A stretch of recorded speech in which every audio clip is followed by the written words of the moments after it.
This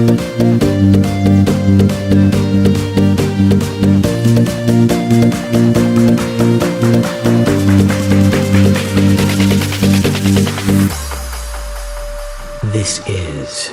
I Hennessy Remix อยู่มาអូនគេឬណានេះស្ងាត់យ៉ាងនេះវាបើមិនឃើញអងសាអូនមានរឿងអ្វីមែនទេបងនេះឆ្ងាយបារម្ភជីវ៉ាខលទៅអូនច្រើនលើកច្រើនសារមានអ្នកលើកឆ្លាតមកវិញលើសំលេងក្រុមសំដីសើពីរូបសំឡុតត្រាត្រា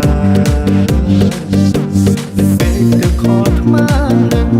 តែភ្លេចឈឹងយ៉ាងបែកគ្នាហើយមានសតិសួរអូនឲ្យឆ្លើយដោយការគ្រាមុនបងសាចាំអើយបងសុំត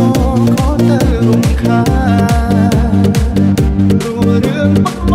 កតែយ៉ាងខំសានតនភ្លេចអស់ស្រឡំឆាតប្រាប់ពាក្យថាដឹងស្រឡំឆាតប្រាប់បានស្មងទាំងការពិតមកអ្នកគឺក្នុងអ្នកឯងរចង់ថាចៃអើយប្រាប់អ្នកថ្មីអូនថាបងសុំទុំកុំហត់លើកនេះបងតែជ្រោយជ្រងទៅលើជីវ៉ាបងសាច់វាថាបងស្រវឹង